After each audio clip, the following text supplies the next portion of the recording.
Welcome to another session of Critical Care Conversations. Today's topic is about nutrition therapy in the ICU, how to prescribe, feed.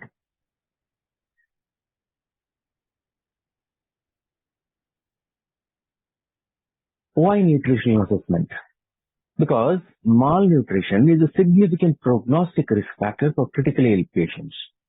This influences major outcomes, mainly mortality, length of stay, duration of mechanical ventilation, and infection rates. Medical nutritional therapy actually avoids malnutrition in primarily well-nourished patients. It prevents further deterioration of previously malnourished patients. Patients in whom disease course may be positively influenced by an individualized medical nutrition therapy actually benefits. Patients who recover quickly and do not require medical nutrition therapy, and patients in whom multi-organ deficiency or failure, these cannot be prevented or broken through by medical nutrition therapy. There are certain tools for nutritional assessment. One is the Nutrition Risk Score, Nutrix Score, Subjective Global Assessment, Malnutrition Universal Screening Tool, or the MUST.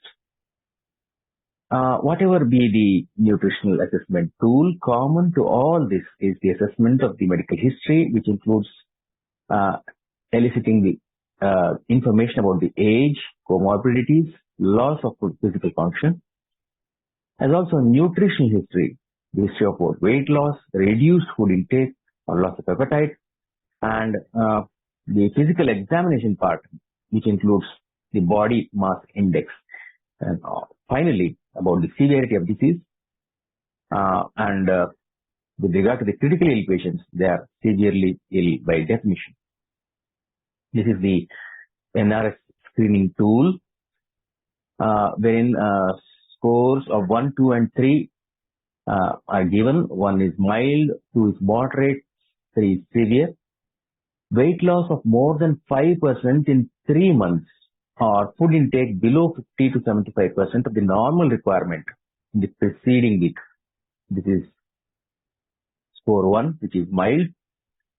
If there is weight loss of more than 5% in 2 months, or if the BMI is between 18.5 to 20.5, or if the food intake is 25 to 60% of the normal requirement the preceding week, then it is score 2, which is moderate. If the weight loss is more than 5% in 1 month, or BMI of less than 18.5%, with the food intake of 0 to 25% of normal requirement in the preceding week,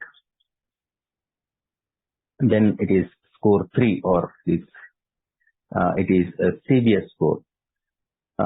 Age more than 70 years adds up 1 more point to the total score, which is the age-adjusted score. And final score, if it is more than or equal to 3, then the patient is said to be nutritionally at risk, and a nutritional care plan has to be initiated. And if the score is less than 3, then weekly rescreening of the patient is done. So how can the nutrition be provided? One is the enteral nutrition through a nasogastric or a nasojejunal tube. And if the enteral nutrition exceeds 4 weeks, then we have to consider percutaneous endoscopic gastrostomy or jejunostomy. Enteral nutrition can be combined with parenteral nutrition in order to avoid large cumulative energy and protein deficits, either early during the patient's ICU course, or after several days when the enteral nutrition is insufficient or unfeasible. The current international nutrition guidelines uniformly recommend preferential use of enteral nutrition when the patient is unable to maintain sufficient oral intake. So how much as far as the energy goes, the guidelines recommend indirect calorimetry to determine the energy requirements, and the recommended calculated energy targets vary between guidelines, generally between 24 to 30 kilocalories per kg per day.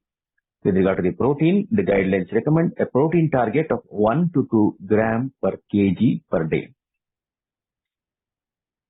So when should this be initiated? Early enteral nutrition has to be started within 24 to 48 hours. These have been recommended by all the guidelines, especially in patients who are unable to maintain sufficient oral intake. Initially, it should be started at a low feeding rate of 5 to 10 ml, which is increased carefully and individually adapted to hemodynamic stability and also patient's tolerance. So how early is too early to add TPN? The Aspen guideline recommends parenteral nutrition should be withheld in patients at low nutrition risk during the first 7 days of ICU admission. Whereas the S10, the European Society Parenteral and Enteral Nutrition Guideline, recommends implementing parenteral nutrition within 3 to 7 days if enteral nutrition is contraindicated. In severely malnourished patients or patients at high nutrition risk, Aspen and Aspen, both of them recommend early and progressive peripheral nutrition when there are contraindications for enteral nutrition. So what can be given? For most ICU patients, standard formulas. In case of malnourished and patients with fluid restrictions, energy-dense formulas can be given. Regarding supplementation with specific nutrients, what do the guidelines recommend? With regard to the alanine, glutamine, omega-3 fatty acids, they are not recommended. With regard to selenium, current guidelines, once again, they do not recommend. With regard to vitamin D, they are recommended only in Proven deficiency. And vitamin C is also currently not recommended as a pharmacotherapy for critically ill. So when the patient is initiated on nutrition, what has to be monitored? One is the glucose levels to look for hyperglycemia, because increased mortality is seen in case of hyperglycemia, and insulin therapy in case of hyperglycemia is definitely recommended. When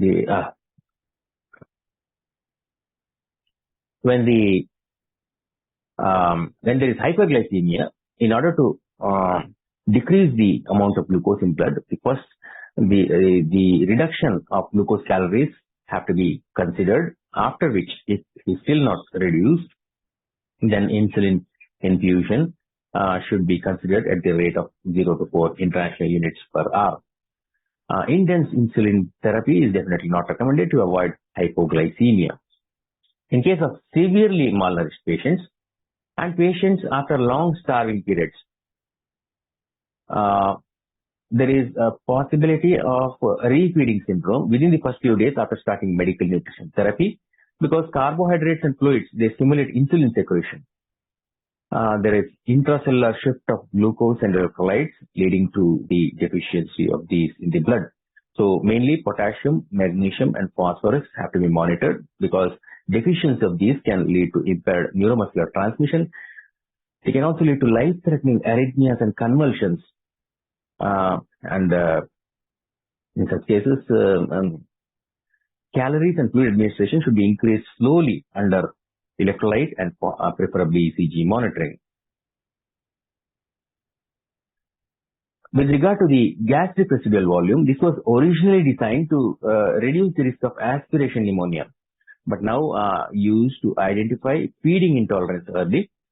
This is actually the amount aspirated from the stomach after an enteral feed. If the aspirated amount is less than 500 ml after 6 hours, it is considered safe. And it also indicates that GIT is functioning. There are certain situations where the gastric emptying can be delayed, which can result in raised gastric residual volumes. Such examples include patients on sedation, pain medications, or even hypothermia. If the gastric residual volume is more than 500 ml, that is defined as intolerance, and more than 500 ml per 6 hours is considered critical. With regard to the recommendations on the GRV monitoring, the Aspen actually recommends against GRV monitoring, whereas the Canadian Critical Care Society recommends GRV monitoring once every 4 to 8 hours.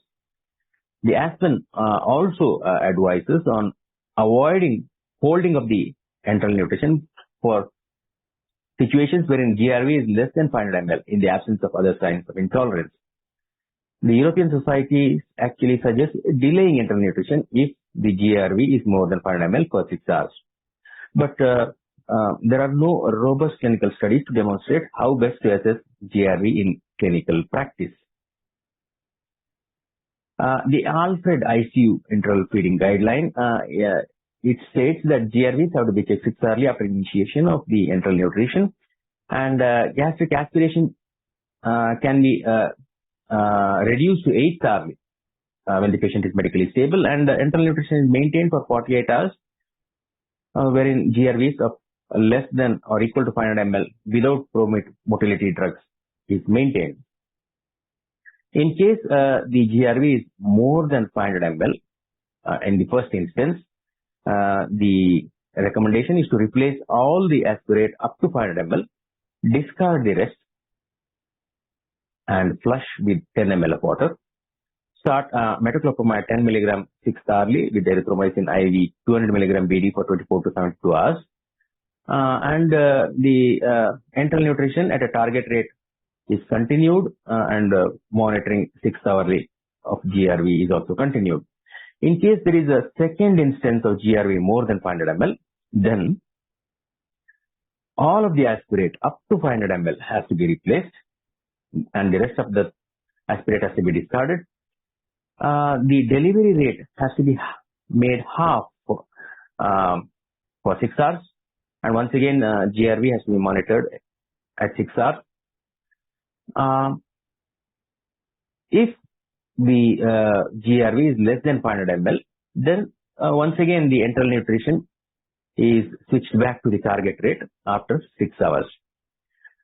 In the instance wherein third GRV is more than 500 ml, then the enteral nutrition definitely has to be stopped via the gastric delivery. ICU medical review has to be given, and a nasojejunal tube placement has to be considered, along with the possibility of consideration of supplementing with peripheral nutrition. This is the summary of GRV. After admission to ICU in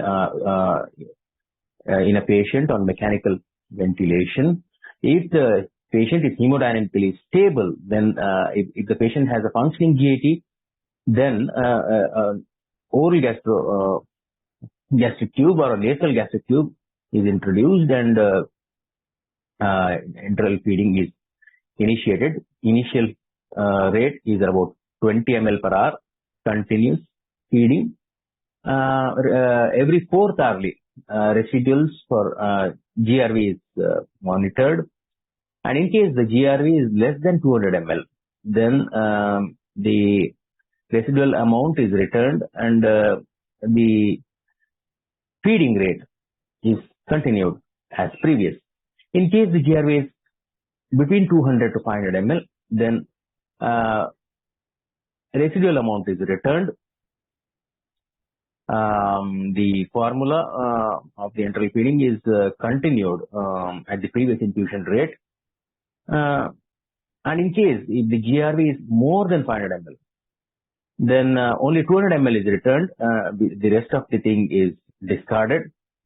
Recheck of the residuals after 2 hours is done.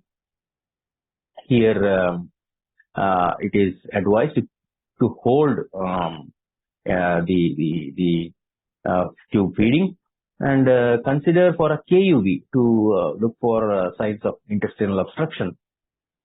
Consideration of gastric motility agents are also recommended, along with the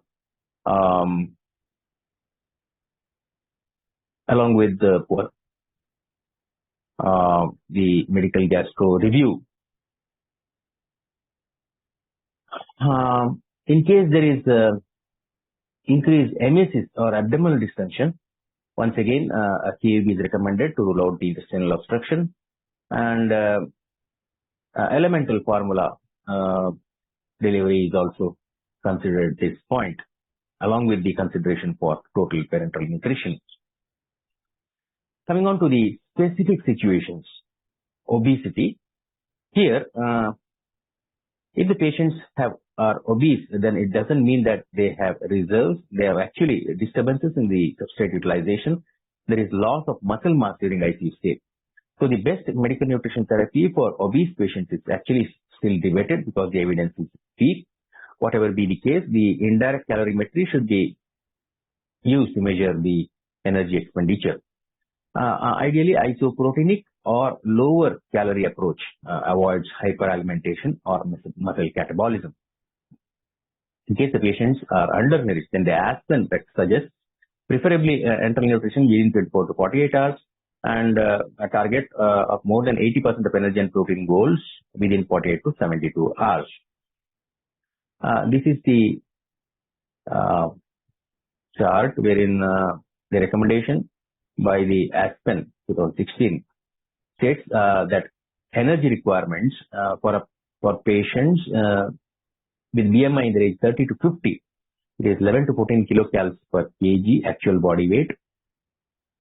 In case of patients with BMI more than 50, then we go for the ideal body weight, 20 to 25 kilocalories per kg. With regard to the protein, it is 2 gram per kg ideal body weight for patients with BMI 30 to 40. And it is 2.5 gram per kg ideal body weight for patients with BMI more than 40. In case of elderly, the malnutrition and dehydration are common. So hypercaloric and high protein diet, 30 kilocalories per kg per day energy and more than 1 gram per kg per day protein is recommended. In patients who are critically ill and who are in shock, then early enteral nutrition after achieving hemodynamic stability is recommended when the MAP is more than 60. When the patient is hemodynamically stable with the falling lactate and decreased requirement for vasopressors. Here the enteral nutrition should be progressed slowly and adapted to the patient's tolerance. The target is achieving more than 80% of the nutrition target within the first week. And in case if the enteral nutrition is contraindicated, then parenteral nutrition can be used. And the SPEN suggests that supplemental parenteral nutrition to be administered after day 3. But contrasting the SPEN, the ASPEN recommends not to go for the supplemental parenteral nutrition or peripheral nutrition in the acute phase of severe sepsis due to the limited substrate utilization. In case of burns, the ASPEN recommends a higher dose of protein, 1.5 to 2 gram per kg per day, whereas the SPEN recommends enteral glutamine as well, which is 0.3 to 0.5 gram per kg per day for 10 to 15 days. In case of trauma patients, then the SPEN guidelines recommend glutamine 0.2 to 0.3 gram per kg per day for the first 5 days. And in case if the wound healing is complicated, that can be extended to 10 to 15 days. With regard to the CNS conditions, whether it's head trauma or ischemic or hemorrhagic stroke or spinal trauma, they should ideally receive early enteral nutrition. In case of stroke patients, these patients are vulnerable for malnutrition, dehydration and aspiration pneumonia because they have the impaired consciousness or swallowing problems or even cognitive and perceptive deficits. So all stroke patients should be screened for swallowing problems and malnutrition. Because the impaired consciousness or dysphagia prohibit oral nutrition and enteral nutrition is started within 72 hours via an NG tube. In case of head trauma patients, they are usually not malnourished at ICU admission, but there is definitely an element of increased nutritional risk because of the long ICU stays or variable energy expenditure or even profound muscle catabolism. So higher protein supplementation is recommended in the range of 1.5 to 2.5 gram per kg per day. The ASPEN also suggests formulas containing arginine and omega-3 fatty acids in this group. In case of patients with cardiac diseases, if they have stable hemodynamics and if there is an intact GI system, then enteral nutrition is preferred. In case of patients with mechanical assist devices, it could be ECMO or ventricular assist devices, the recommendations are same as for any other critical illness patient. With regard to the respiratory diseases, the Aspen recommends to avoid hyperalimentation because lipogenesis increases carbon dioxide production. If the patient has a decompensated respiratory failure, then enteral nutrition should not be administered in such patients with life-threatening hypoxia, hypercapnia, and acidosis. In case the patients have compensated respiratory failure, then enteral nutrition can be commenced. Restriction of fluids have to be done to avoid aggravating overhydration and edema. Energy dense formulas, that is 1.5 to 2 kilocalories per ml, are recommended. And phosphate level have to be monitored to look for hypophosphatemia, because hypophosphatemia may lead to weakness of respiratory muscles and weaning failure. And early enteral nutrition should be performed also in patients who are managed in the prone position. With regard to the abdominal diseases, in case of GI surgeries, early enteral nutrition within 24 to 48 hours is recommended, because enteral nutrition nurtures the gastric mucosa or the gut mucosa, increases the intestinal perfusion and the peristalsis. In case there is upper GI surgery, an intraoperatively placed nasojejunal or percutaneous post-pylori tube can be used. In general, fresh anastomosis per se are not a contraindication for enteral nutrition, and in cases of patients with an open abdomen, in the absence of bowel injury, then early enteral nutrition, usually within 24 to 48 hours post-injury, is recommended. In case of patients with liver failure, they are at risk for malnutrition. So all such patients should be screened for malnutrition. In such cases, hepatic gluconeogenesis as also lactate clearance is impaired. So oral nutrition has to be used as long as possible. And in case of hepatic encephalopathy, early enteral nutrition is recommended. In cases of pancreatitis, if the case is mild, then oral nutrition is preferred. If it is moderate or severe cases, then early enteral nutrition with a low infusion rate via gastric or jejunal path is recommended. In case of renal diseases, once again, enteral nutrition is preferred. In case of acute kidney failure, they are treated like all other critically ill patients, same energy and protein needs. Whereas in chronic kidney failure, there is increased energy demands. High protein is recommended here, 2.5 gram per kg per day, to achieve nitrogen balance as per the Aspen guideline. So to conclude, despite ongoing research activities, the level of evidence is actually low because large randomized controlled trials are lacking. Every ICU patient is at the risk of malnutrition, and due to the heterogeneity of patients, nutrition therapy should be carefully adapted to the individual patient based on the phase of illness, metabolic tolerance, as well as taking into consideration the comorbidities. In almost all critically ill patients, early enteral nutrition with the standard formula is preferred, and addition of parenteral nutrition and micronutrients is considered individually. Thank you.